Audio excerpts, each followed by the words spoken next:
This podcast contains material that is intended for mature audiences and may not be suitable for all listeners. Enjoy. I don't want to get on the bandwagon. I'll burn that wagon down and join the band. Traveling troubadours, terrorizing street corners just to try to get some supper in our hands. Now I waited all my life to get this off my chest, scream bloody murder until someone understands that it ain't about the money, the drugs, or the women. I make this noise just because I can.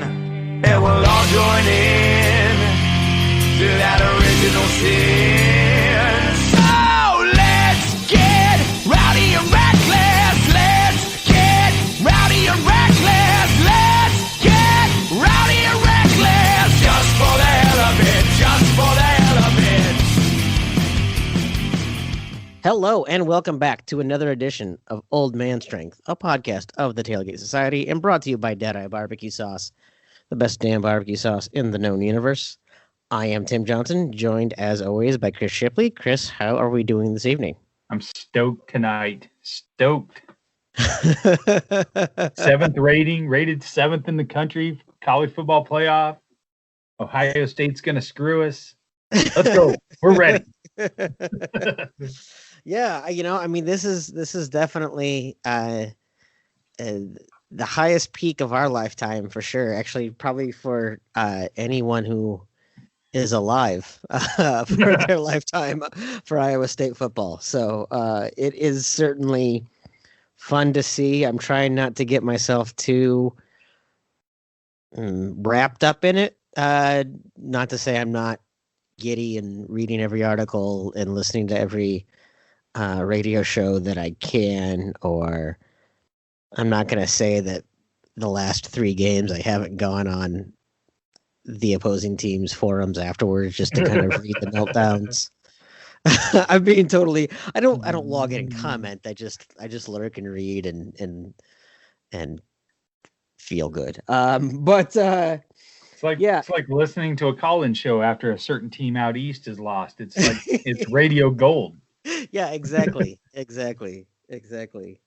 Well, no, this is it. It's fun. It's weird to be this far into the year, to be this far, to be in December and have this happen. I can certainly remember when we got, I think we got up to number 9 during the Seneca Wallace years, but very quickly were brought back down to earth. Yes.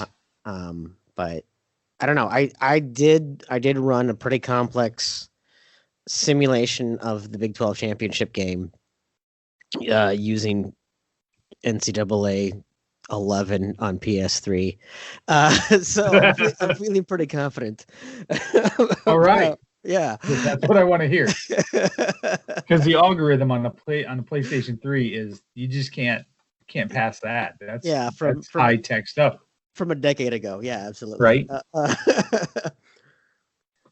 It's funny that you mentioned the PlayStation, and that reminds me, that ties into kind of what we want to talk about. I probably the best practical joke that my ex-wife ever played on me was on a Christmas gift. I had a hard, fast rule that I did not want jewelry for Christmas. Absolutely thought it was a waste of money on me. She liked it. I'd buy it for her, but I was not interested. Well, we were pretty poor. We had 2 young kids and we didn't exactly have a lot of money. So every Friday was when we would go buy Christmas presents, and we would write checks to whatever and so on. And she went and bought me a Christmas present. And when I went to go check the checkbook for something, there's a $300 check in there. And I was like, holy fuck, man, what did she buy for $300? I'm freaking out. So Christmas time comes around and I'm opening gifts. We're all opening gifts. And pretty soon I get all my gifts done and there ain't nothing in here that's bought for $300. I'm like, what the fuck? You spent I'm thinking and I can feel myself getting more pissed right on Christmas morning. This is the kind of guy I am on Christmas morning. And I'm like, what the fuck did she spend $300 on? Mm-hmm. And she's like, oh, you have one more present. It's actually in a box in the tree. So I reach in the tree and there's a little box in there. It's about, I don't know, about the size of my hand. Tim, instantly I'm pissed off because I'm convinced it's fucking jewelry. right?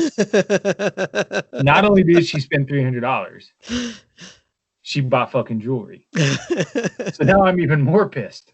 And I'm unwrapping it, and as I unwrap it, I'm getting more and more upset because now it's a ring box. What the fuck? I open the ring box, there's a note in it. Don't be such a big fucking baby. Your PlayStation's in the other room. Oh, that's pretty clever. That's right. pretty clever. It was pretty good, but clearly she had me. I was super pissed for like 10 minutes. I was like, "What the fuck?" It's not a Christmas present, but it is a PlayStation gag. When I got married, not that I expected anyone to get it, but you go and you do the gift registration, and we were in I don't remember where we were doing our registration, Target or something like that. And I was like, screw it. They give you a little scanning gun. You can run around the store and scan things you want. And I was like, screw it. I'm going to register for a PlayStation 2. See if anyone gets this thing for me. And so we're opening up presents after, the day after the wedding or whatever. And we open one from one of my ex-wife's high school friends. And it's a PlayStation 2 box, and I open it up, and I'm like, "There's no way Zach got me." Like, he kind of knows me. He doesn't know me well enough that he's gonna do. But come on, are you kidding me? And I open it up, and he had taken an empty PlayStation 2 box and filled it entirely with bars of soap. Oh, so it was like the exact weight, the exact heft, all of that. So then I just had soap for 5 years. But wow. Oh man, that's great. But yeah, it is holiday time. Have you gotten all of your shopping done? Close to done? No, I'm pretty close. We'll see. I don't know. I tend to sometimes go overboard and feel like I never buy enough. Sure. So, but I think I'm pretty close. I know. It was always my goal to always make them feel bad on Christmas that I did a better job of buying stuff than they did. That was kind of my weird sense of accomplishment, that if they felt guilty for the stuff that they got me, then well, that's the Christmas spirit, Chris. I appreciate it. I know. I clearly have it all mixed up. It turns out the true meaning of Christmas all along was guilt. That's right. But I mean, you are Catholic, so that makes sense. That's right. It all fits in, my friend. Oh man. Yeah, I'm probably close to done. My daughter got a puppy a couple months ago and explained to her that was an early Christmas present. So that kind of has put not that my daughter, I mean, she's 5, she doesn't expect big things. She's happy if I get her, a coloring book and socks. That girl gets really, really excited about new socks. So that makes that certainly easier for me. Yeah. It's funny. I don't remember as a kid, like nowadays, I'm like, oh man, yeah, these new socks are fantastic. I certainly appreciate new socks now. But I don't know. She's always gotten me socks too. So I'm guessing that I'm probably going to get a pair of socks from her, which is all right. I got, for my birthday last week, a box of 12 Days of Sithmas Christmas with socks of different Star Wars things. So when I got it, I went to go open the entire box, and Stacy's like, "You can't open the whole day by day." I was like, "Oh." She's like, "What are you doing?" I was like, "I was going to open the whole box and look at them." No, the whole point is to open one a day for 12 days. Yeah, it's an advent calendar. Come on. Oh, okay. I'm sorry. Oh, that's funny. Yeah. Your birthday. Happy birthday, by the way. You. Again, I was going to ask you because my folks, my dad's birthday is 2 days after Christmas. My mom's birthday is a day after New Year's.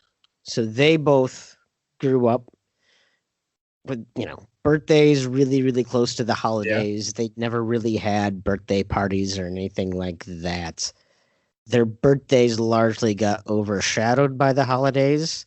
Yours is a little bit earlier, but yours is still kind of into that kind of crunch. I wonder if you felt that way growing up with your birthday just being in the holiday season, wedged between Thanksgiving and Christmas, if you felt like it was kind of overshadowed or kind of blended in, or if you didn't really care.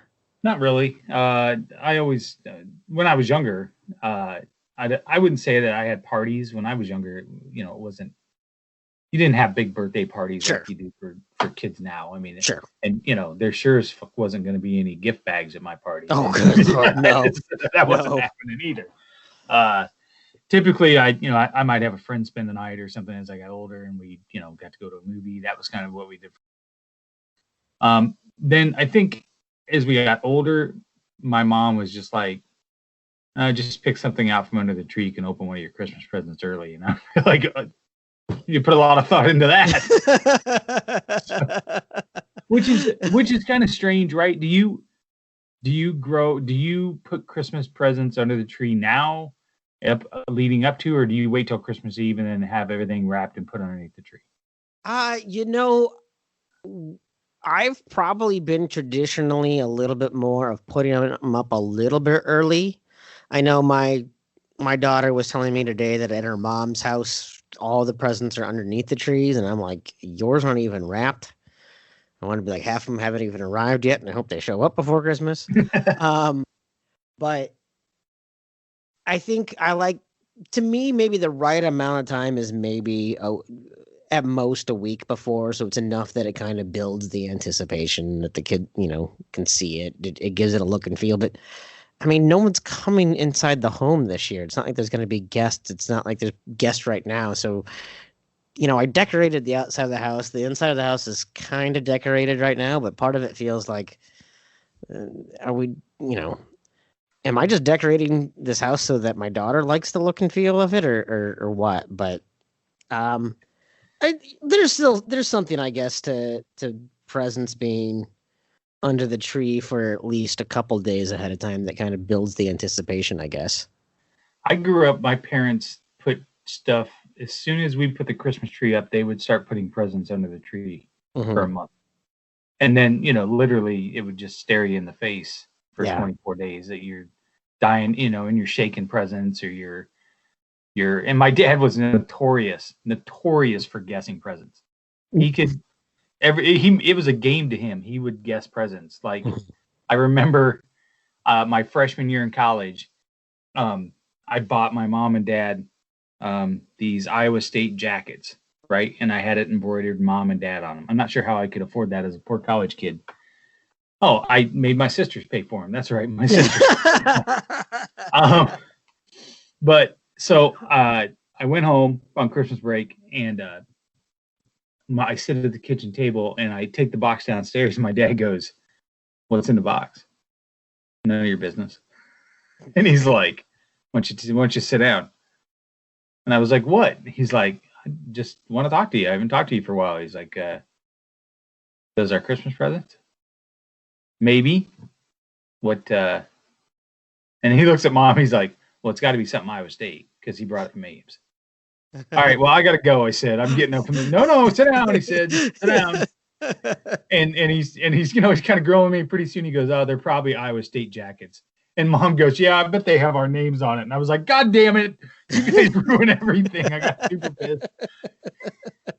And I was like, God, how does he do that every year? One year I bought him, he had just started his business, and I bought him a briefcase.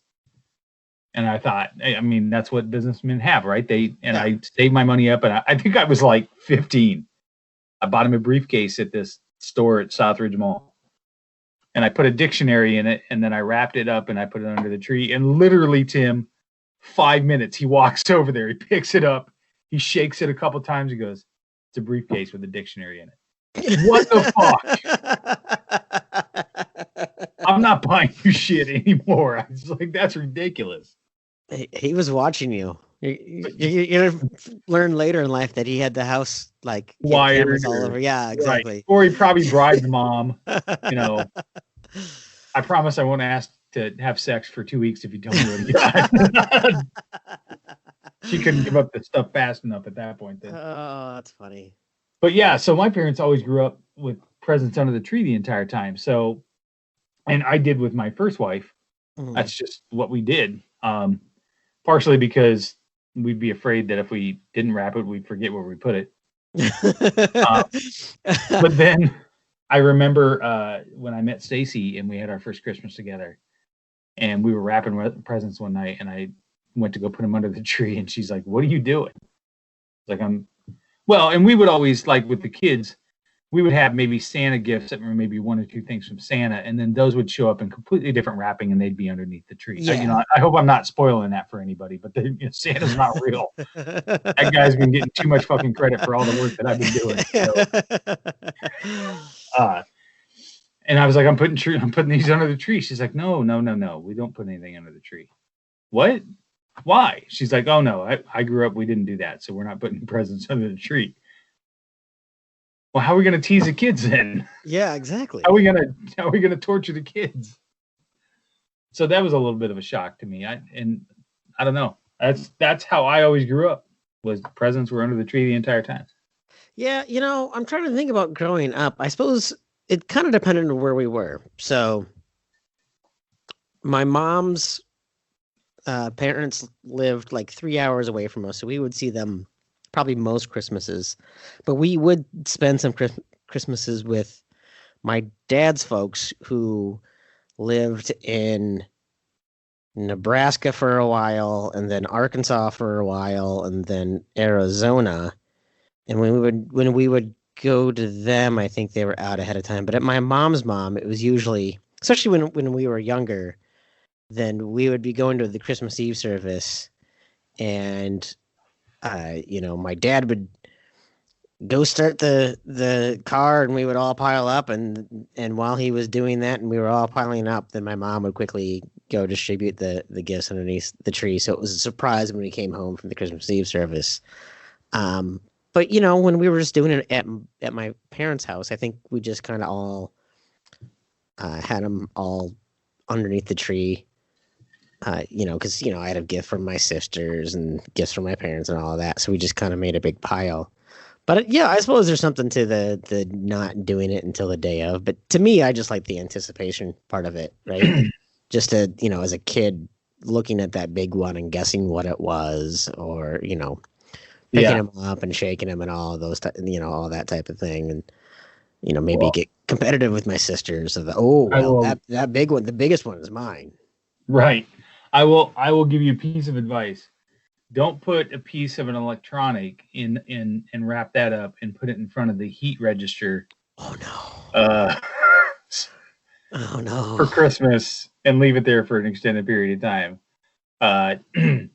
For you young people out there, there was this thing called Atari years ago, which was one of the first home video systems. But the other one, if you remember, Tim, was ColecoVision. Remember ColecoVision? I do remember ColecoVision. Which was more of the fancier version. And my parents had bought me one of those, I guess, and they had wrapped it up and put it under the tree. So we open it up, and of course, that Christmas Day, I hook it up to the TV, and I play it for maybe 15 minutes, and the thing just starts smoking. And I'm like, what the hell? My parents had wrapped it in the box, but had set it under the tree. But there was a heat register vent right next to the tree, and they had literally set it right in front of that heat register. So for 20-some days, the furnace burned that thing up. Oh, man. It got so hot, it ruined the insides of it. Oh, They'd take it back to the store and get another one, and I didn't get to play it for 2 days, and I was devastated. Take it back to Montgomery Ward or whatever the hell it came from. I love Montgomery Ward. Yeah, right? That was because when you went in there, they'd have all those video games all hooked up, and you could sit there and play them, and your parents would just leave you there. And yeah, absolutely. It was great. Yeah, I did not have a ColecoVision. I had a friend with a ColecoVision. I had the Atari 2600, which I still had until very recently, when I kind of went through this whole, I need to just downsize all of the crap I've accumulated over the years, and ended up donating it. So who knows who has it now? But we did not burn that the fact that that thing still, I still played it as recently as probably 2015. So, Man. who knows? Who knew those things still worked? But Right. it helps that you don't put it in front of the heat register. It's more amazing that you had a TV that had some sort of connection that would have took it. I had actually gotten on the internet and searched up the best Some kind of connection. adapter. Yeah, and then wired some, MacGyvered some sort of thing with a coat hanger and some tinfoil and some bubble gum. But no, I got it to work. Man, that would stink if it didn't take that long before your toy. I'm trying to think if there's any toys that I broke within like the first, week or so of having. I'm sure there were. I was not kind to toys. No, I was not either. Or clothes for that matter. I would grow and tear out of my clothes so bad. My poor mom. Nothing that survived me. Poor woman. My dad's mom would always get me she meant well. They were just the ugliest clothes. One year she got me, it was a matching shirt and shorts, and they were bright orange.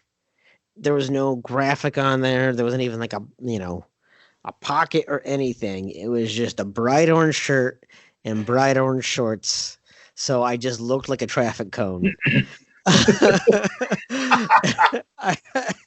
And I'm like, oh, and my mom's like, I know. Wear it once, we'll take a picture, we'll send it to grandma. We once had my mom's side of the family, which she had 7 or 8 brothers and sisters. We once had a whole Miller side Christmas one time where the entire division of that family just drew names. So everybody drew a name and so on. And my Uncle Sonny got my name. And I think I was 12 or 13. I wasn't very old. And we did it at my Aunt Mary's house. And everybody's opening presents. All my cousins are getting some cool shit. And I get this box. And I open it up, and it's a Kleenex box. But shoved inside the Kleenex box is a brand new set of work gloves. And I was like, and my dad goes, that's so wasted on you. I go, does he even know me? Who gets a 13-year-old kid work gloves? I was so upset. I could not believe I got work gloves. All the other kids are getting toys or or CDs or I don't know, whatever. I got work gloves. I was so pissed. God, I was so mad. It's like giving me a chore. Oh man. Right. My dad all the way home. Those things will never get used. You don't do anything around the house anyway. Hey, you're not helping. You're supposed to be sympathetic here, and you're not helping. Oh man. No, that's funny. I think for the most part, I was always pretty happy with the gifts that I got, though. I think,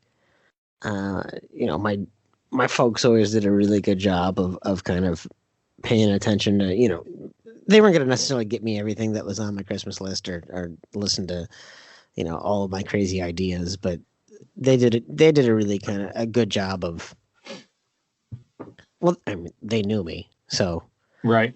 They knew what I was into.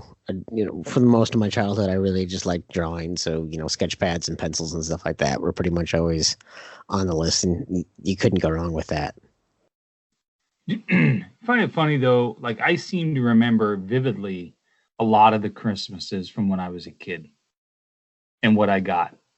Maybe not necessarily the exact year, but I can remember in this house, I opened presents here and I got this, or I remember this story, I remember that story. Sure. And I don't know that I can do that with my own kids. Huh. Right? Like, yeah. And I wonder why that is. Because they're all blurred together. I mean, I remember a few, but I have more memories of Christmases when I was a kid than I do now as an adult of what maybe I got my kids or their reactions. Sure. Yeah, I think probably a lot of that just has to do with you know, for you now, the memories aren't the this is going to sound really cheesy, but for you, the memories aren't the stuff. It's the time spent with each other. You know what I mean? Whereas as a kid, not that you don't appreciate the time spent with your family, but that wasn't what was so meaningful to you at the time.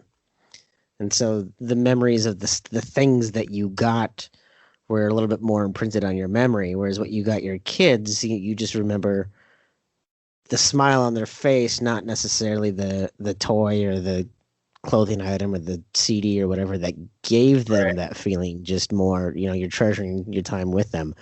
Holy shit, this is turning into a Hallmark card is vomiting all over this podcast. No.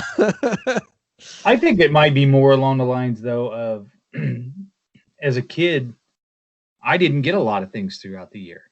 Sure. It wasn't like we had a lot of money that I got things bought or a toy bought or new clothes or whatever else. So at Christmas, that was when I would get the bulk of new toys or whatever else. And that made a bigger impression on me. Mm-hmm.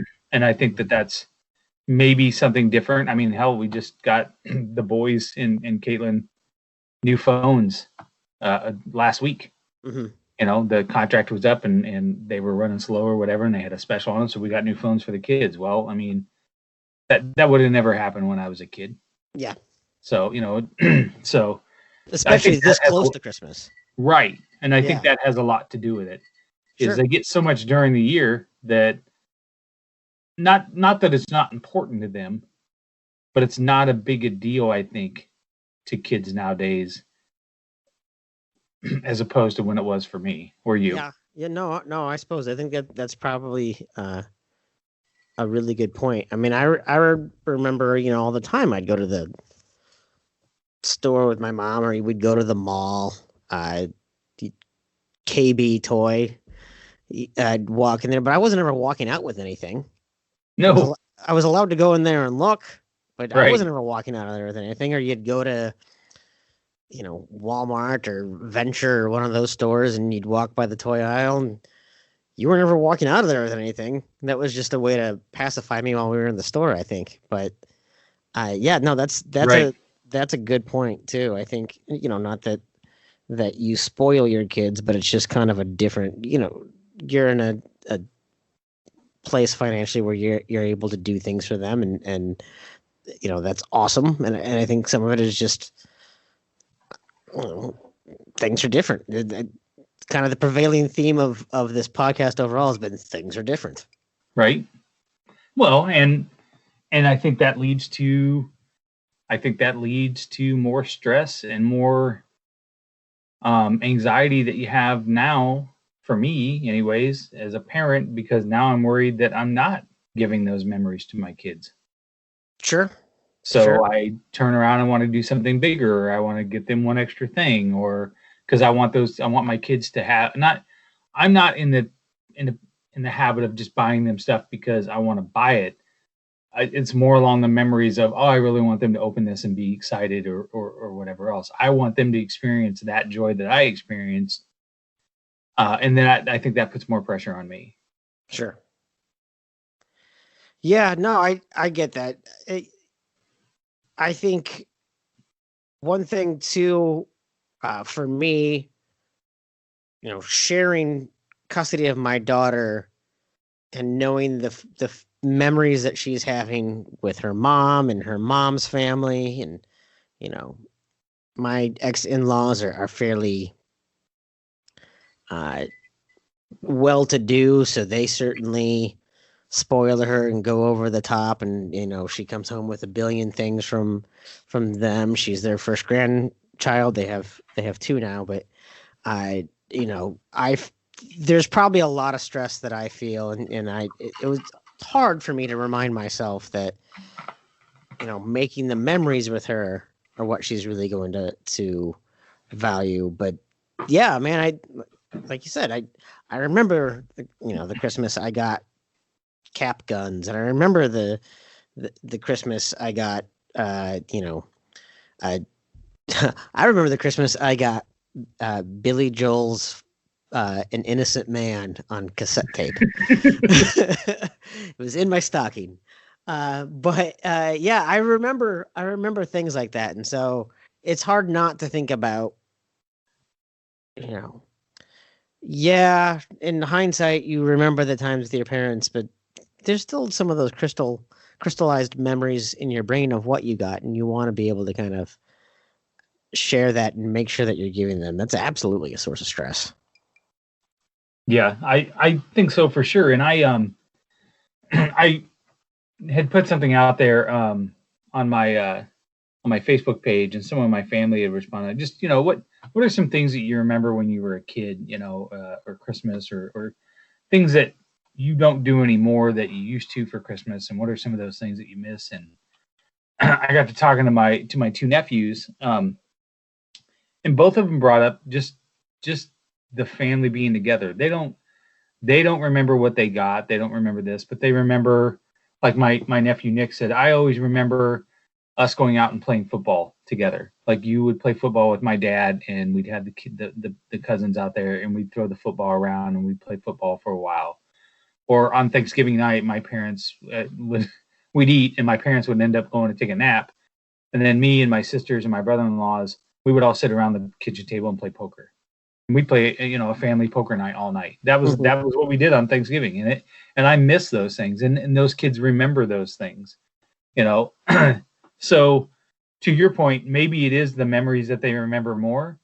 I remember more of the gift stuff because we just didn't do a lot with family, whether it was because my dad's family was in Omaha and we didn't see them very often. I mean, I remember a few Christmases, but it was mostly my parents, and my sisters are 10, 9, and 8 years older than I am. So by the time I was maybe 10, they were all married. Sure. And because they all got married young.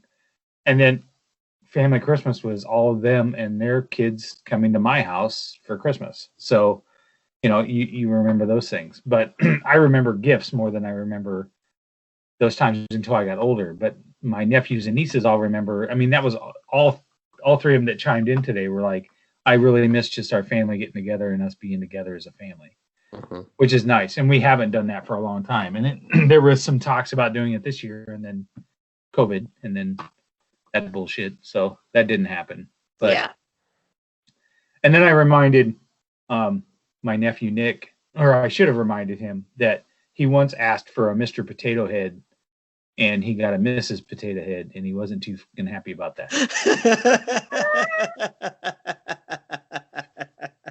Which runs in the family, because I wanted, do you remember the show, The $6 Million Man? Oh, yeah. So they had the big, tall action figure, and you could look behind his head, and it would have X-ray vision through his eyeball. And my mom and I opened a present one time, and it was the Bionic Woman. And my mom was like, I couldn't find the Bionic Man, but I thought this was close. And I was like, okay, well, I can't play with this with all the rest of my friends, but I'll keep it in my room. Oh, that's funny. Oh. So, seems to be a problem in my family that we can't get the right gender for the toys. I don't know what the problem is. Just no wonder Tyler is transgender. Oh my goodness. Yeah, I don't know. Aside from wanting Transformers and getting GoBots, I can't. What a rip off, man! You got the worst deal out of that. But yeah, I do think there is something that, again, my daughter is 5. She has not had maybe a same, Christmas tradition started yet for her. Every Christmas has been a little bit different, and obviously this year is going to be very different. She doesn't get to go down and see my family. My parents and my sisters all live in the Ankeny area. So my daughter has 8 cousins. They're all a lot older than her. They're all teenagers. But she still loves playing with them. They love playing with her because she's, they'll all go down into my parents' basement and they entertain her and think that she's hysterical, because she is. But she was saying today how she was really sad she didn't get to see her cousins for Christmas, which, was tough. She understands, I think, as best as she can what's going on and why we can't do it. Lately, she's just been saying a lot about how she can't wait till the virus is over. And, you and me both, kid. Right. But, we have not established, I guess, just because there's been so much kind of back and forth for her as she's been growing up around the holidays, any traditions yet. So I suppose maybe I should see that as an opportunity that I get that, next year or maybe even this year, I figure out what it is and come up with a Christmas tradition that we can start. Yeah, that sounds like the perfect time to do that. When my family would get together, and then my family is they sometimes, I don't know, we just sometimes splinter sometimes, and we always come back together. But we just, because of, I don't know, distance now and physical distance and families and busyness, we haven't gotten together as a big family for a long time. But when I met Stacy, her family always got together. It's like the weekend before Christmas, and we would always go back to her dad's house in Harlan. And it's one of the best times that we look forward to. And it was nice because my girls, here we go, Tyler and Caitlin always looked forward to it because they got to interact with him or whatever. But it's kind of a sad thing that we're all not going to get together this year, because it would be an entire weekend. We would typically go and we would stay at her dad's, and we'd stay Friday night, and then Saturday sometimes we would go Saturday, and then we would all go to Christmas Eve Mass as an entire family together. And then after Christmas Eve Mass, we would go over to my sister-in-law's house in Harlan and have dinner and just sit out in the garage and drink beer and just socialize and whatever else. And then the next day we would all get up and we'd have breakfast, and then we'd have lunch at her dad's, and we'd all watch the kids open presents and just be together. It was like a 2-day thing. It was great. It was such a nice family thing, and we're just not going to be able to do it this year. So it's kind of sad. And her dad is going to be by himself. He was by himself for Thanksgiving, so it's kind of sad. And even though he lives in the same town as my sister-in-law, my sister was like, "Dad, you can come over, or we can come over there." And he's like, No. He's just really nervous about things, and sure. So it's kind of sad that we won't be able to see him. And my wife makes this really nice Christmas gift for him every year. She takes photos of all of the entire family throughout the year and puts them in a photo book, and then prints it and then sends it to him. So literally we'll go over there, and sure enough, every photo book from every year that she's done it is sitting out there on the end table. And it's just kind of nice to watch.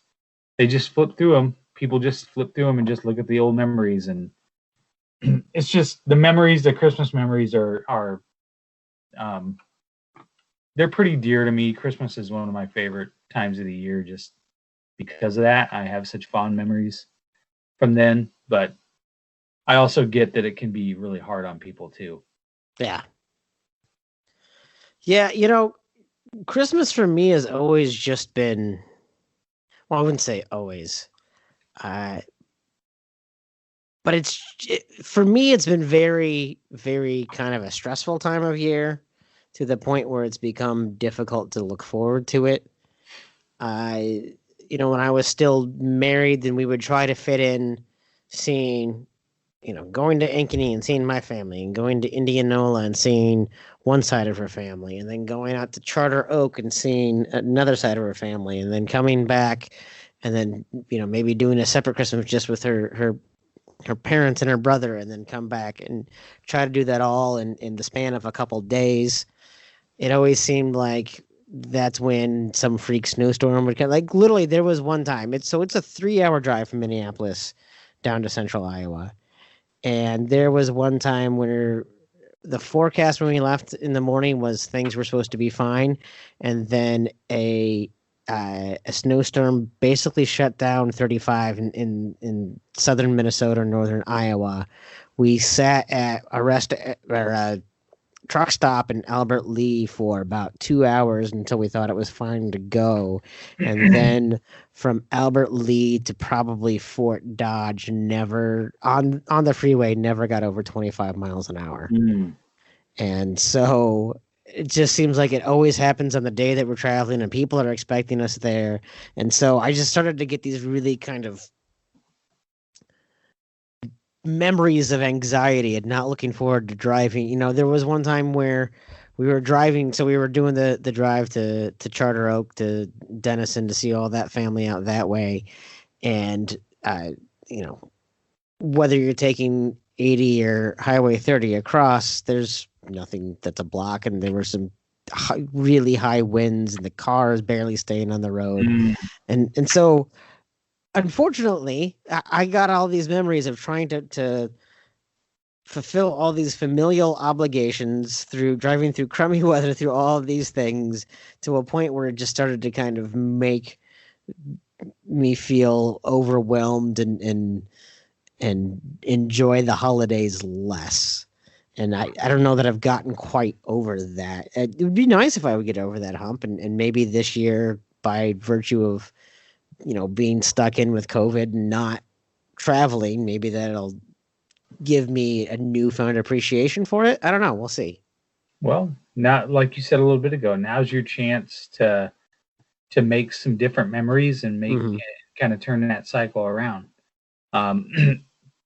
Other people, I think, sometimes put more pressure on you, and that causes, because you don't want to disappoint people or whatever else. And that's just us being men. It's kind of what we talked about a couple weeks ago about how we want to solve everything and we want to just take care of things or whatever else. You don't want to disappoint anybody. You know, you got to make this trip and you got to be here and you got to be that. And internally you think to yourself, oh, we can do that. I can do that. That's, you know, well, I know for me, I sometimes, it's almost like I just put myself last, right? So whatever I want to do is last. It's a last priority. So if that means that I'll sacrifice something that I really want, or I'll sacrifice that to make my loved one or whatever have what they want. And then that's just not good. No, it's just not. That there's a healthy balance somewhere that we need to learn. That it's okay sometimes to put ourselves ahead of other people and have a conversation about why we need to do that. That's a big deal. Yeah, absolutely. I mean, I think there's a part where the phrase self-care has gotten to become the silly parody, you know, people eating chocolate cake for dinner. Oh, I'm just practicing self-care. And it's become kind of this cliche, you know, oh, it's something millennials do type of thing, that you almost feel guilty to sort of practice that type of behavior. But I think when you look at all of the things that are stressing you out, you know, that stress is not healthy for a lot of reasons. You know, whether, you know, it can be active physical things like, you know, causing ulcers or high blood pressure. It can also just be, you know, not sleeping well. I know certainly I haven't been sleeping very well recently. It can be just the fact that when your body is running all the time and you don't get a chance to rest, you can kind of collapse. I know certainly in years past, you know, January 3rd rolls around and all I want to do is just stay in bed and not leave bed all day. You know, I've kind of appreciated that college football has gotten later and later into January over the years, because usually, you know, January 6th, I'm like, I just want to sit on this couch and stay here. I don't want to think about going anywhere. I don't want to think about seeing people. I just need to kind of recover. You know, and it's a challenge. Things like this time of year when you're seeing family and you know, sharing in each other's company and all of that, you'd want it to be, energizing and all of that. And so when it feels exhausting over energizing, you know, then there's a whole other level of guilt that I think creeps in there too. I think what happens too is that all of your insecurities or things that you worry about throughout the course of the year manifest and double when it does come to the holidays, because you're going to see family that you may not have seen, and you are worried that you might have an apprehension about your job or your marriage or something like that, and now you have to. It's easier to compartmentalize that when you're by yourself or you're not interacting with people. But now when you go to a holiday function or a family function, and everybody asks you, want to talk about your job or want to talk about, right. And now you feel like you need to either guard that, or it's just anxiety on top of anxiety on top of all the pressures, financial pressures. I mean, there's a lot of financial pressures. I mean, nowadays people get into a lot of financial trouble during holidays because they're trying to out Jones the Joneses. And, fuck those damn commercials where that dude buys 2 fucking GMC trucks doesn't help. I mean, it just drives me crazy. Like, yeah, absolutely. Oh, honey, I bought Lexus because it's a Lexus to remember and a December to remember. And now we got 2 of them. But yeah, no, absolutely. And I think that's why you, and part of it is too, is that you're forgetting what it really is supposed to mean. And I know, not to get preachy, but I always try to remember that there's people there that are a lot less fortunate than I am. And I will say one of the things that I look forward to every year is, and I'm not going to be able to go this year probably, is Christmas Eve Mass. And there's a family there that plays the trumpets during Joy to the World. And it is the most beautiful trumpet playing that I hear every year. And I look forward to it every year. And that just kind of soothes me too. But I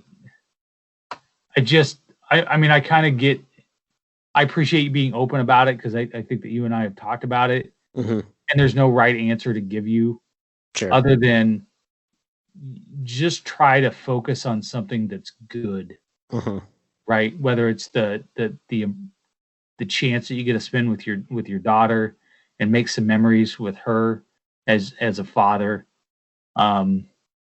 or somebody that's a lot less fortunate than you that maybe you can assist or help. That was one of the first things I ever saw of my dad as an adult, was when we had the store. He had went and adopted a family, and my dad grew up poor, didn't have a lot of money, and he adopted this family, and we wrapped a bunch of presents at the store, and he had me and my and one of the guys that was working for us take it over. And I said, Dad, why don't you go? Let's go, and then you can meet these people. And he's like, no, I don't want to meet them. They don't need to know who I am. I'm not doing it for that. And that always stuck with me, that he was doing it because there was somebody that needed help, not because he wanted the recognition or whatever, right? And that to me always reminded me of how you kind of are at peace with Christmas sometimes. I don't try to stress too much about what I'm buying the kids or what this person may think or whatever else, because there's people that got it a lot worse. Oh yeah. A lot worse, right? And that doesn't mean that your problems aren't important, but it puts it maybe a little bit more in perspective. Oh yeah, absolutely. You know what I mean? Yeah, absolutely. Absolutely. One thing that I had kind of begged my ex-wife for us to do for years was,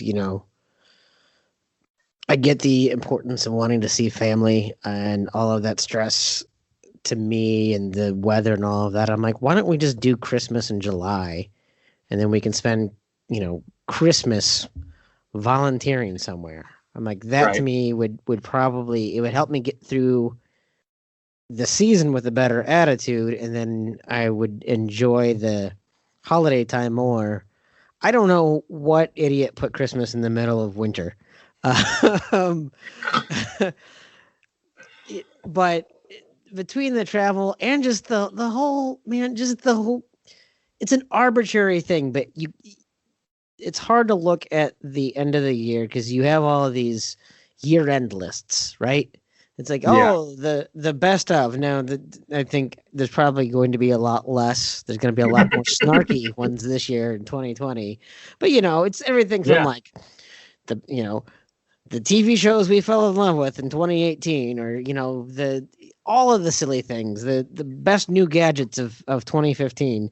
And so you're always, the end of the year always kind of gets to be a point of reflection, and then you've got New Year's resolutions, and there's kind of this pressure to like reflect on who you were and figure out what you want to change and all of that stuff. And I'm like, man, that's bullshit. I'm already just trying to survive the holidays.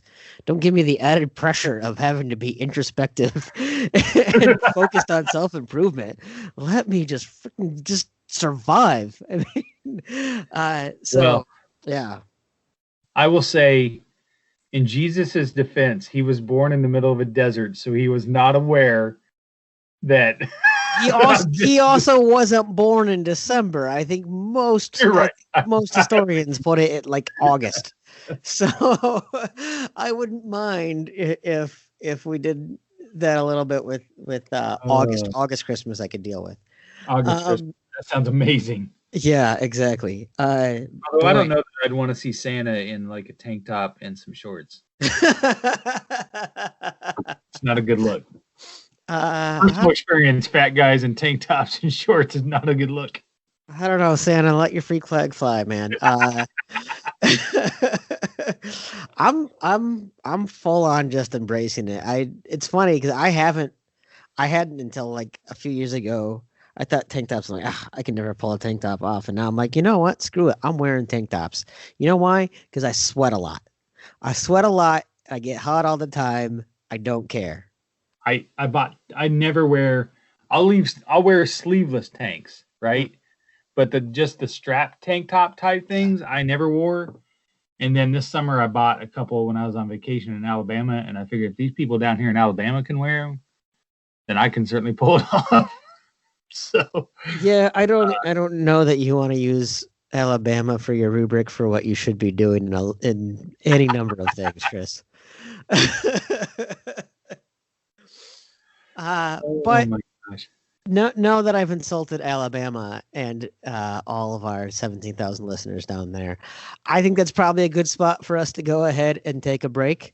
It looks like you're finishing up your drink, so that's perfect. We'll go ahead and grab a word from our sponsor, Deadeye Barbecue Sauce. Catch them on the web at deadeyebbq.com.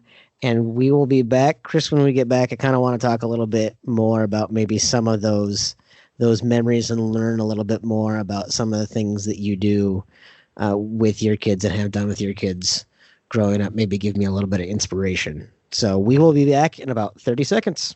Back when I started Deadeye, I knew I wanted to innovate the barbecue game. Since day one, we've offered a premium barbecue product unlike anything else on the market.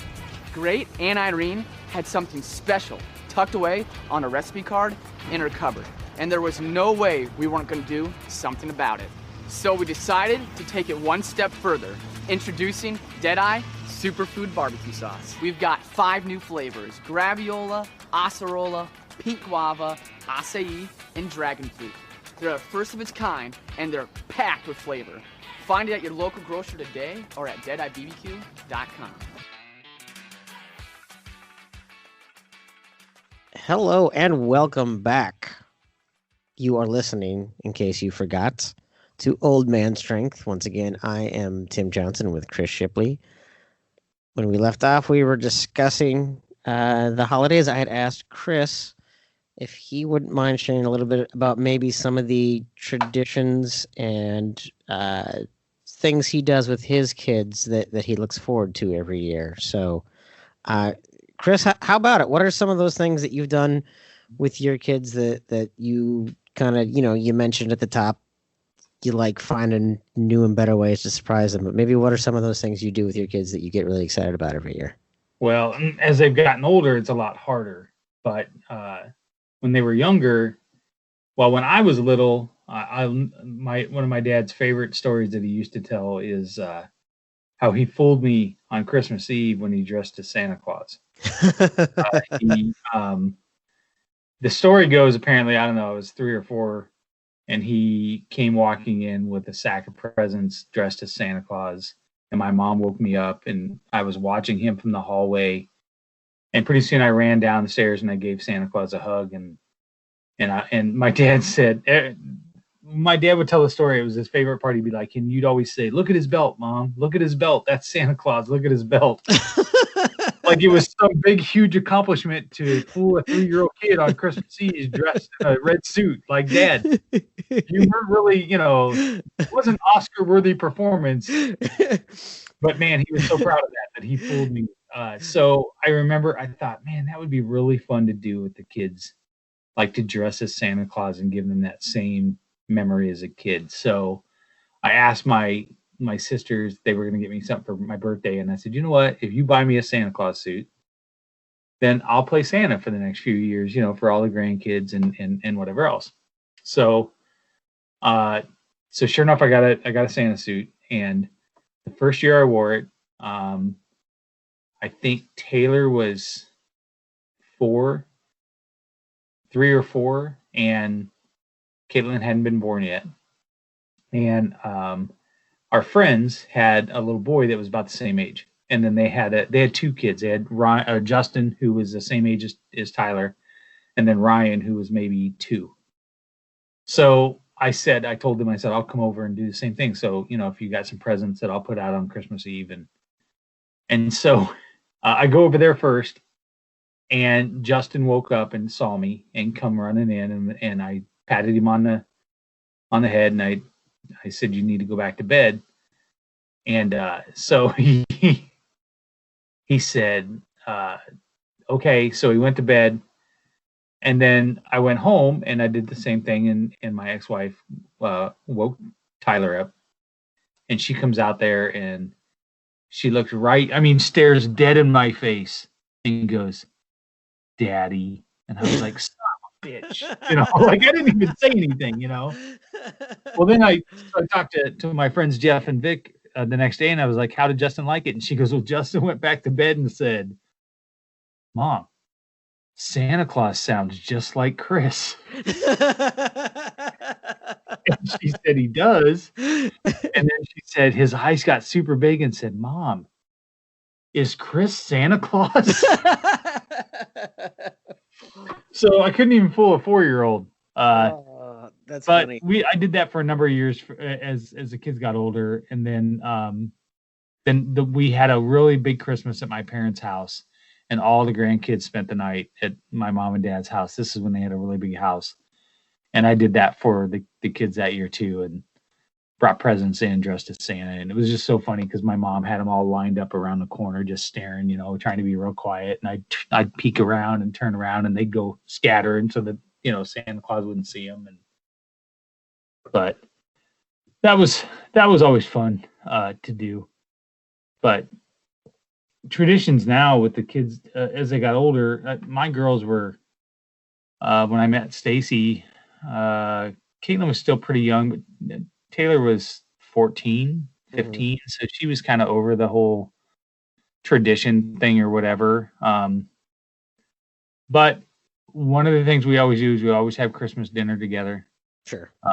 So that's kind of nice. We all sit around the table and have Christmas dinner, and we make them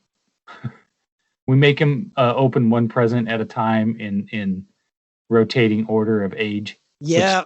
Drives them crazy. It drives them nuts. Yep. And then, of course, Bubba's got to be in on the action, so he gets to open presents, and then they got to wait for Bubba to tear his present open, and it takes forever, and they get all impatient. So that's always fun to do too, is to watch them get all irritated. But I don't play any practical jokes or anything on them like my parents did. My dad one year, I was like 17 or 18, and I wanted to play golf. I wanted to go golf. And my brother-in-law, Mike, who today was his birthday, he passed away a few years ago, but today was his birthday. He would always take me to go play golf, and I'd use his extra set of clubs. So I had asked my parents. I said, I want a pair. I'd want a set of golf clubs for Christmas. That's all I want. So I was sitting in the basement one time, and my mom had went shopping, and she walked in the house, and I looked up the stairs, and all I could see was the bottom of her feet, and I saw this golf bag swing in the house, and I was like, "Oh, fucking sweet! I'm getting a golf set. All right, sweet." This was like 2 weeks before Christmas, so we always did Christmas with my family. So this time we ended up driving clear down to Ottumwa to go to my oldest sister's house, and we were all going to open presents there. So we're all opening presents, and I'm opening presents, and I'm opening golf balls and a glove and this little practice thing that you can putt into and then kick it back. But I don't have any golf clubs or anything else, and we're done. Everything's open. And I'm kind of looking around, and my mom goes, "You look kind of sad." And I was like, "Well," I said, "I got all this stuff to play golf, but I don't have anything to play with it." She's like, "Well, I thought that way when you go borrow Mike's clubs, you could." Oh, and then turn around, Mike opened up, and Mike, my brother-in-law, got that golf bag that I'd saw. my mom had bought it for my sister, and they had lived next door, and my sister wanted my mom to store it there. So that's what that golf bag was. So I'm pissed, right? Like and she's like, "Well, I figured that way you'd have your own stuff. So when you go play with Mike, you don't have to use, you've at least got some of your stuff." And I was like, "Okay, well, yeah, that's fucking great." Again, I'm kind of an ass on Christmas when I don't know if you're picking up the theme here, but I'm clearly an asshole. So we get in the car, we got to drive all the way back to Des Moines. It's like a 2.5 hour drive to Ottumwa or something like that, right? 2.5 hours. I'm pissed off, Tim. I'm super pissed. I walk in the house, and there's a brand new set of golf bags and golf clubs sitting in the kitchen table. They made me fucking wait 2 hours. They didn't want to drag it all the way down there and then drag it all the way back, so they had just left it in the kitchen. And I felt like such an ass when I walked in there, because I was not a fun person to be in the car with for 2 hours. I'm telling you, the real gift was they got you the golf clubs. They got themselves the gift of your sheepish look on your face when you realized you were being a dick to them. Oh my God, I was so mad. The real gift was the lesson of humility. Right. Exactly. That's funny. Traditions in my family, one thing that we've done, we did it when I was a kid. Again, my nieces and nephews are all older, but they still really get into it. We did a Zoom call with the family the other week. My 18-year-old nephew does a really good job of trying to organize Zoom calls with the family, since we can't be together through all of this. So, even though he lives in the same town as my parents, then they're doing a really good job of distancing and all of that. My mom has had asthma and respiratory problems all of her life, so she's high risk, and she wants to make sure that she's safe. And so they're doing a really good job of distancing, so they don't see him. So we're organizing these calls. But even my 19-year-old niece, she's got an apartment of her own there in Ankeny, and she's the one who's wondering how we're going to try to organize a way to still decorate Christmas cookies remotely. Like someone still bake up cookies and we can all decorate them together. Because they still, my 19-year-old nephew, he doesn't really necessarily care about it, but who does? He doesn't mind eating the cookies. Right. But it's been fun. Now with my daughter kind of joining the fold and the way she kind of has her own little take on how to decorate these things. But, so that's a tradition that was big when I was a kid that is still kind of carried on into the next generation. And I have a feeling will be going on for a while. I think my daughter has, already kind of embraced that, and I'll probably have to find a way to do something like that with her this year. That's probably a good question. I haven't really even figured out what the Christmas meal is and all of that. Probably a big breakfast. But yeah, we probably will have to decorate cookies. I think that would be a good one. We started, Stacey and I started a tradition of making a scrapbook, and every year putting that year's Christmas card in there, a few pictures from Christmas, and then the Christmas letter that we would send out, and we were saving it for the kids. Sure. And she had done it with the boys since they were little. So when we got married, she's like, you should really do this. We should really do this for the girls.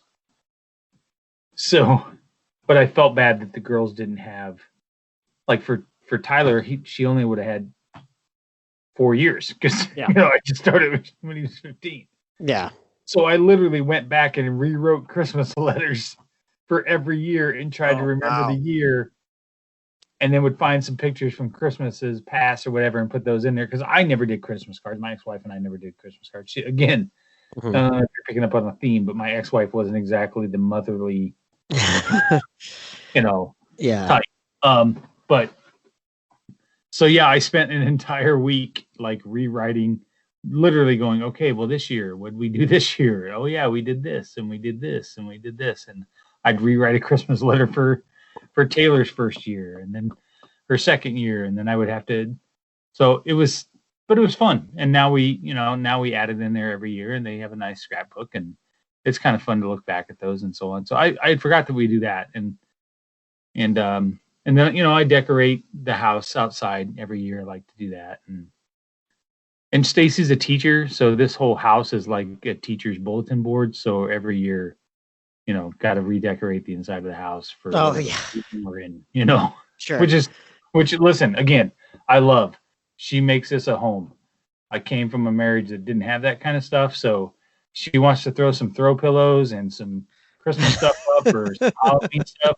I'm all for it, man, because she makes this a home, and it wouldn't be a home without her. But I don't begrudge any of that. I put up Christmas lights this year because I'm like, well, my daughter should have Christmas lights. It's not something that I super look forward to, but I'm like, my daughter should have Christmas lights, and I put up Christmas lights, and then the other day, neighbors across the street were like, oh, we really like your Christmas lights. And I had done a pretty basic thing. But then that night, I looked out at the block and I realized I was one of like 3 houses on the block that had any Christmas lights up at all.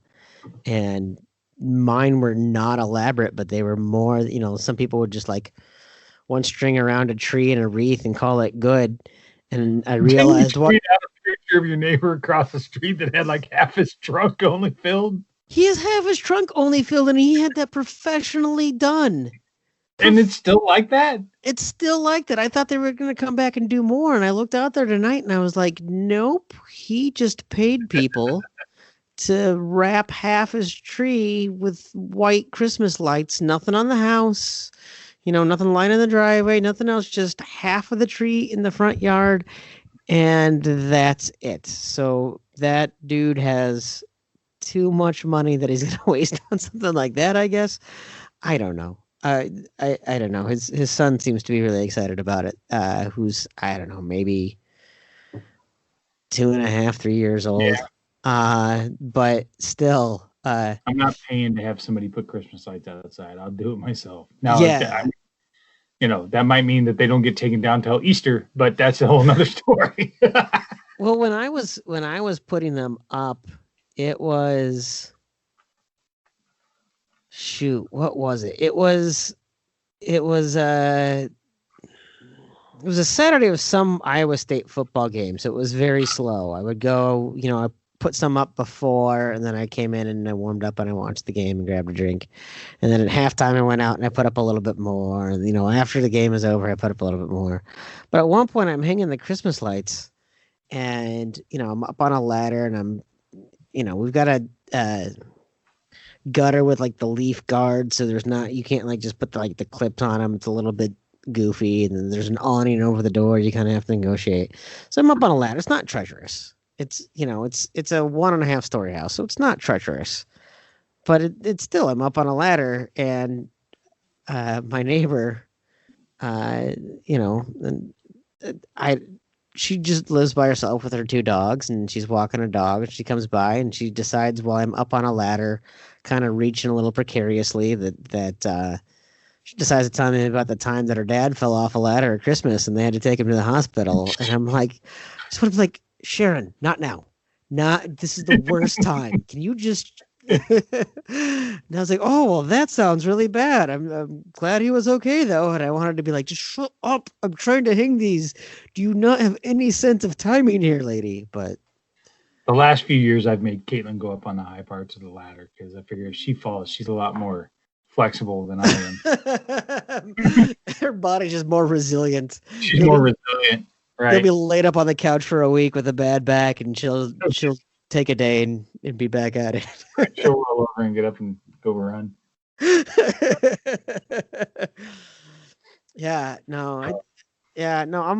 I'm glad that there's not a whole lot that I could even, some of the houses this block doesn't have a whole lot, but I went for a walk with Lily and the dog this afternoon. We got done with some school stuff, and some houses I can tell in this neighborhood have really kind of gone all out.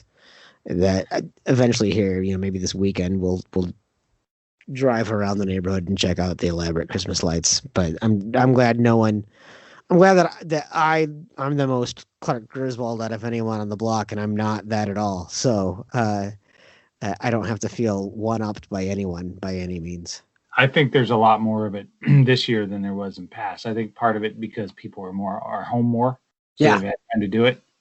And it brings them some joy or whatever. I saw people that were talking about, like my sister, I think she put her Christmas tree up and stuff before Thanksgiving.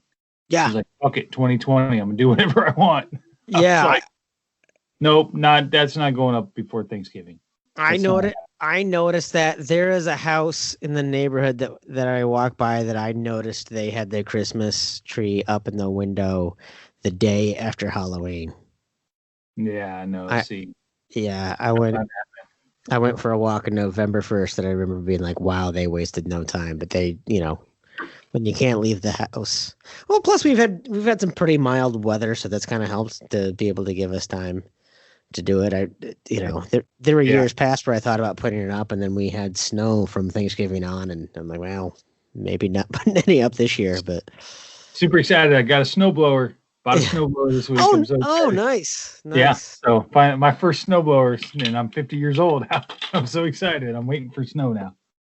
I'm just guaranteed that we'll have no snow whatsoever now that I've spent money on a snowblower. Oh no, that's absolutely how it goes. Every year when I try to, get my snowblower ready for summer storage, make sure it's drained or put additive into the fuel, get the oil changed, all of those types of things. Every year when I would try to get it ready for summer storage, then there would be like a 12-inch snowfall a week later. So hopefully you're right, and you don't have to get a whole lot of use out of that thing this year. I wouldn't mind having a little bit milder winter on snow, but I can't take it. I live in Minnesota, so I don't feel like, if I hate snow, I'm in the wrong state. Yeah, no kidding. There's no doubt about that. I don't know. Can't think of a good reason to live in Minnesota, but that's just me. The summers are very beautiful. Listen, I was in Duluth in the middle of August one time. Yeah. And it was beautiful. It was like 80 degrees and breezy. And I was like, I told the guy I was there with, I was like, man, I could totally live here. And he goes, you don't want to live here. Yeah. I was like, why? He's like, because when it snows and the snow hits that lake and it dumps snow for 4 straight fucking days. Yeah. Yeah, you're right. I don't want to live here. I said. Well, yeah. And if you have to try to drive in Duluth, especially if you're going from like Canal Park up the hill, good luck. You're not making it up the hill. No, that I certainly wouldn't. I don't know. Lately, I've been like thinking about doing some winter camping though. So, maybe I have something wrong with me there as well. I think I've just been excited to get out. Maybe just to get outdoors, to get out and breathe some fresh air. Maybe get out in the middle of nowhere civilization isn't going so hot. So maybe if I get out of the house and go out in the middle of no civilization, I'll feel a little bit more at peace. Recharge your batteries, I'm sure. Yeah, I can get a lot more than 6 feet apart from people. Yeah, I don't know. I don't think I'll be doing that for Christmas anytime soon, though. No, that seems like a terrible idea. Yeah, absolutely. I don't know, man. I it's just overall the added stress of the pandemic this year. You know, not being able to see family, but also just the fact that we've all been kind of limited on the interaction that we can have anyway, and how long it's kind of drug on, how long it's been. I'm certainly grateful for things like Zoom and Google Meets and stuff like that I get to be able to talk to my family. My daughter and I did a Zoom call with my folks yesterday, and it was just kind of nice to be able to see their face once I finally helped them troubleshoot their camera. Oh man, I learned a lesson there. Troubleshooting with older people is absolutely no fun. I once got a phone call from my father-in-law and said he couldn't hear any sound on his laptop. And I was in the car driving home from work. So I'm trying to explain to him to look in the bottom right-hand corner and look for the little icon that looks like a speaker. And he couldn't find it. So I got home and I had this software that I could log remotely into his computer. So I sent him the link for that. He couldn't open up his email to get the link and so on. And then pretty soon he's clicking on something, and pure as day, I could hear like the chimes of something open on his laptop. And I said, Gene, did you just not hear that? That's your laptop. Oh, you know what? I'll bet my hearing aid batteries are dead. I probably just need to change those out. 30 minutes of my life I could not get back. And I loved him to death. And I said, all right, Gene, I'll talk to you later. And I hung up the phone and I told my wife, I go, oh my God. I don't think his hearing aids were turned up. Oh man. Yeah, no, I finally was able to we didn't get it worked out. I talked to my brother-in-law who helps him out routinely remotely, what he does and what they're comfortable with. So I'll know for next time. But at this point, at least what I did is I got them to share their screen and then talked them through what I wanted them to do, and had to uninstall the camera driver and restart and let the hardware scan refind it because it wouldn't reload, and it wouldn't go back. So it all worked out. It was about an hour's worth of work, but it all worked out.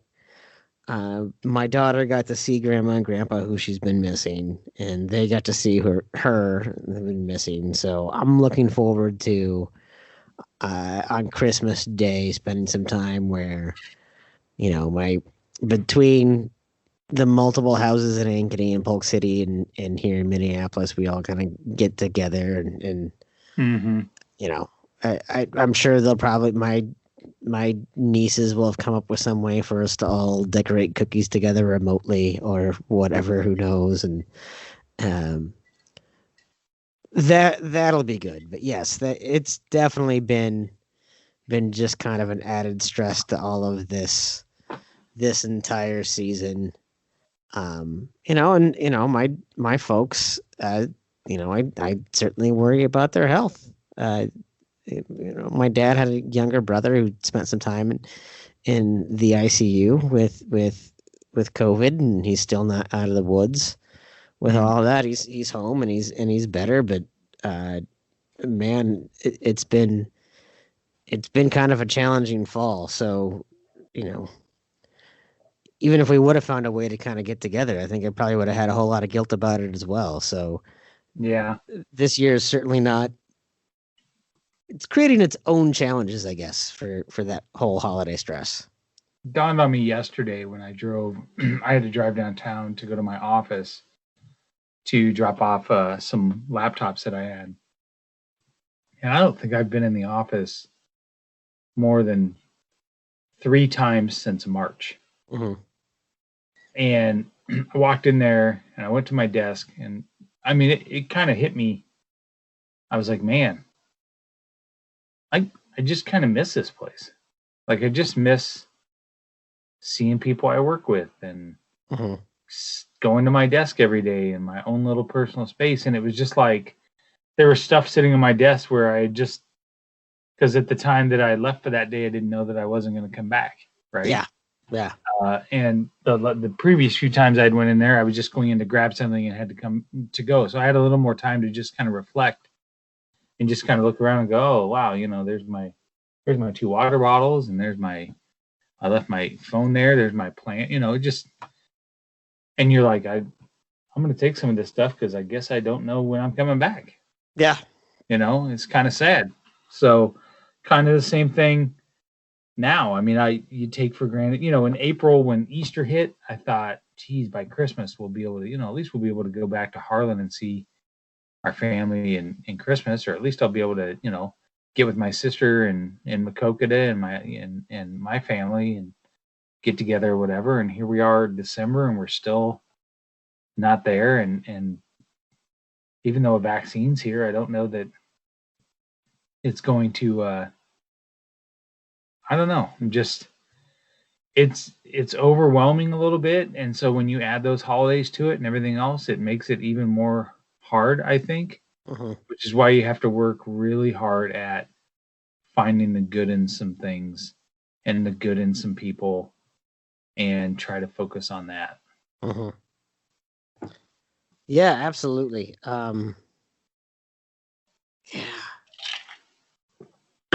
Yeah, no, I was complaining, having Christmas in December where there's winter. I don't even bring up the fact that, it's dark when you wake up and it's dark when you're having dinner or on your way home from work and all of that. And that, it was 50 degrees here today, which, my friends in Florida would be like, man, that's cold. And they'd be putting on a parka. But I was like, no, I am taking the dog. Like Lily and I took the dog for an extra long walk. We got out, we breathed some fresh air. We got out. It was actually sunny too. It wasn't overcast. I'm like, man, we are taking advantage of this, because I just need to be able to get out, because those days where it's cold, I might still take Penny for a walk, but she doesn't want to be out there that long, and I don't want to be out there that long, and so it's certainly abbreviated. But I live 2 blocks from a lake, and all summer long, probably every day, I would try to get out and I would walk around at least a portion of the lake. And it was just a good kind of clear the mind, level set with myself type of thing. And I haven't been able to do that. So, man, it was good to get out today. And that's, like you said, it's a good reminder of the things that you need to focus on, when you start to get overwhelmed by everything. I'm certainly not anyone who ever kind of went out on Black Friday or did anything. I've always loved buying gifts for everyone else, but I've hated going Christmas shopping. There was one point, Chris, I'm not proud of, okay, I'm a little proud of this. At one point I said to someone, thanks for letting me shop in your store. And she said, it's not mine. And I said, oh, then why are you acting like it is? And the woman next to me went, thank you. So, cause she was like, she's taking up all the aisle, and she's, her cart's perpendicular, and she's standing back. Yeah. She's, whatever. And the store is freaking crowded. I went to Menards the other day to buy Christmas lights, and I wanted to grab the garden shears that are next to jeans and cat food, because it's Menards and nothing makes sense in a Menards. All the adjacencies are screwy. But I wanted to grab the garden shears and start stabbing people and getting my way through there, because I'm an extrovert that hates people, if that makes sense. Yeah. No, I'm with you. I like people. I just hate fucking traffic. That's what I hate. Yeah, well, I hate crowds. Like I hate shopping malls. I hate big box retailers around the holidays. I'm so glad, how many things are available online, and I will gladly do online shopping for all of that stuff. That is made, compared to even 10 years ago, it wasn't as convenient to do online shopping. You could still do it, but it's certainly gotten easier and easier with each year. That's something that, I could probably focus on, is I'm basically doing all of my Christmas shopping online, and I don't have to see people. I do some of mine, but I enjoy, and that's part of Melvin in me, is I enjoy the art of the deal and seeing what kind of a deal I can get, or what, maybe I'll find something really cool on a clearance rack or something, and Sure. I had this coupon and then I got it really cheap, and can I say I'm really bad about that? But that's how I knew, though, that I met the love of my life. When Stacy and I went out on one of our first dates, and we went to dinner at Court Avenue Brewing Company downtown, and there was this street festival thing going out on Court Avenue, and we walked over there, and first we got done for dinner, and she said, "Hold on, I think I might have a coupon for this place." And then we were going to go into the street festival, and it was going to cost us $20 a pop. And I went to pull my wallet out, and she goes, "Oh, Chris, you don't have to pay that. That's too much. Let's just go walk around Gray's Lake." And I was like, "Fucking A, yeah." The jackpot. Yeah, no. If I can find a way to go do something else and not spend money, I'll be all for it. But the stores are around the holidays, and we talked about how people got decorations up a little bit earlier this year. There's always some seasonal creep with holiday stuff here, but I really feel like people were just desperate for Christmas to get here this year. The amount of stores I saw with Christmas shit up in October, it was criminal. But it comes too fast for me. Yeah, it takes the luster off. It comes too fast. Plus, I like Thanksgiving. That's one of my favorite holidays. Back off, people. Give that turkey some time to, He's got his own deal there. And it does seem like it goes. Maybe it's because Christmas stuff comes out so fast, but it does seem like it's Halloween, and then boom, we're in Christmas. Like there's no lead up for Thanksgiving. Yeah. That's when I just start to be like shying away further and further from, because one thing I noticed over the last couple weeks, I already don't want to leave the house because it's cold, right? And so when I normally would be like, oh, I'll just run to Target to pick up X, Y, and Z. Now I've noticed myself bargaining a little bit more of, okay, well, do I really need that today? Or can I wait for Amazon Prime to get it to me tomorrow or Thursday or whatever type of thing? Because I don't want to leave the house, and I know that I'm going to be cold, and I'm going to be deal with the added traffic on the road. And then I get to the store, and I'm going to now have to deal with lines and people and all of that. I'm like, ugh. I don't particularly, I don't get the allure of Target. I also don't get the allure of Walmart, but yeah, Target is the one that throws me I could live without going into another Target. I'd be perfectly fine with it. It's just not that great of a store to me, but sure.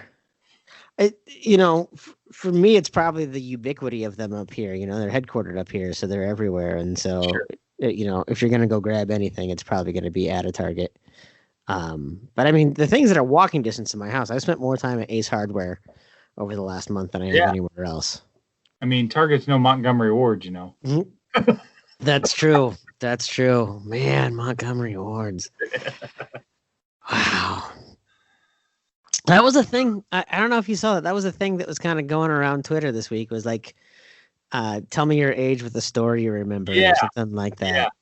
Right? That's the one I threw out there was Montgomery Wards. Montgomery Wards. I thought about KB Toys. I thought about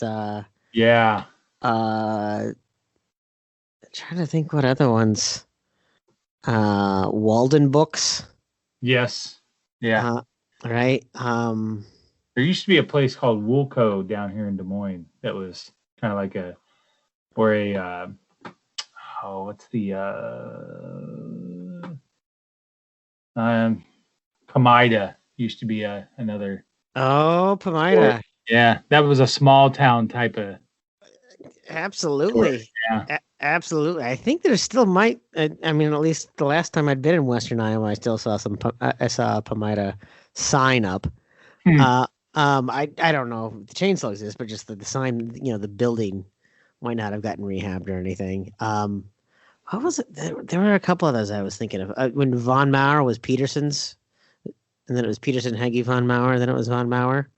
Is Von Mauer still a thing? I don't know. It's not a thing. I think so. I think one of them in Valley was Mall. Yep. Okay. Well, yeah, it used to be Peterson's. That was one that I thought of too. But yeah, man, I do remember Christmas shopping. I remember Christmas shopping at North Park Mall. We'd all go as a family, and my dad and I would split up one way. When my mom and my sisters would go somewhere else, and we'd buy gifts for each other. Then we'd kind of swap, and we'd go try to buy gifts for each other. And I'd usually try to spend too much time in KB Toys, looking around at things, coming with last minute additions to my Christmas list. But man, I can't remember the last time I actually set foot inside a mall though either. Other than Jordan Creek Mall, and that's probably to go to a movie in there. I can't tell you the last time I stepped into Southridge Mall on the south side of Des Moines. Yeah. It's been I don't know how long. And usually I don't go through the mall. I'll go to the outlet, to the stores that are on the outside of it, like see Penny's at Valley West or something, but I don't go inside of it. Yeah. So yeah. Well, I mean, I live up here in so why do I need to go in there? That's the only reason I used to go when I was a kid. Video arcade. I live here in the land of the ultimate mall of the Mall of America, and that is the last place I want to go during the holidays. Oh man, that place is a nightmare. We went there 2 years ago for the boys' birthday. That's where they wanted to go, was Mall of America. And my wife and I almost got in an argument because she called me and she's like, "Where are you?" And I was like, "I'm here." And she's like, "Well, I'm right in front of the Victoria's Secrets." And I was like, "I'm standing right in front of the Victoria's Secrets building. You are not here." "Well, yes, I am." We argued for 10 minutes before it dawned on us that there were two Victoria's Secrets in the fucking mall. Yeah, that's kind of a nightmare. There's multiples. Well, that's the thing that I always say about that mall. It's like there's so many stores. I'm like, actually, there kind of aren't. All the niche stores can't survive, and so now you just have, like four of the same thing. There's like 7 different lids and lid subsidiaries, and they're all lids 2 and lids Gap Kids and Baby Gap and Geriatric Gap and all of that. I feel attacked right now, Tim. I feel I didn't match my clothes without Gap. I didn't say AARP Aeropostale. Hey, I look good in that Aeropostale stuff. I looked really good as a 38-year-old in an Aeropostale sweatshirt. That's Caitlin shakes her head no. Oh, that's funny. That's funny. Well, shoot, man, do you have any other kind of words of wisdom? I don't know if I have any words of wisdom this entire night. But yeah, man, as we're kind of approaching the holidays, I'm sure I'm not the only one who's stressed out. I'm sure some of our listeners have probably been feeling the stress and anxiety and overwhelmed by everything going on in this kind of season. I think you put it good in just saying we need to focus on the things that are important during all of this and not lose sight of all the good things going on, and don't let the bad things kind of overwhelm you. But do you have any other poignant nuggets, if you will, for our listeners, or maybe just for me for the holidays? Just enjoy your family. Enjoy what you have. Don't focus on what you don't have. That's been a big thing for me this last week. Is just being grateful for what I have and not ungrateful for what I don't have. No, well said, my friend. I appreciate that. That's something that I think all of us can kind of keep in mind. So, otherwise, do you have anything else we kind of want to cover? Again, I want to give a shout out to all the other content creators at the Tailgate Society. We continue to put out some pretty fantastic stuff, some podcasts going on. I know Culture Check has been doing a good job of bringing on a lot of special guests, getting a lot of the other Tailgate Society members involved. Matinee baseball still keeps on going through football movies. A lot of things going on. Anything you kind of want to highlight this week? I liked Culture Check's episode this week that they did on Star Wars, which was right up my alley.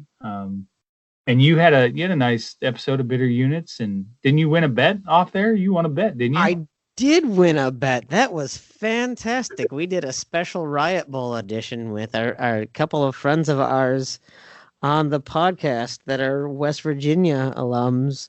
So I'm excited to see what Neil is putting together. He has actually listened to a couple episodes of Old Man Strength. So Neil, if you are listening, I'm very excited for what shipment is coming my way from Bend. I'm very excited to drink those victory beers. So you can take that, John Denver, and I'll leave it at that. Drink it while we're winning the Big 12 championship game. Exactly. Well, you have a nice week, my friend. I appreciate it always. Yeah, you as well. Once again, ladies and gentlemen, this has been Old Man Strength, and we will see you guys next time. I don't want to get on the bandwagon. I'll burn that wagon down and join the band. Traveling troubadours, terrorizing street corners just to try to get some supper in our hands. Now I waited all my life to get this off my chest, scream bloody murder until someone understands that it ain't about the money, the drugs, or the women. I make this noise just because I can. And we'll all join in to that original sin.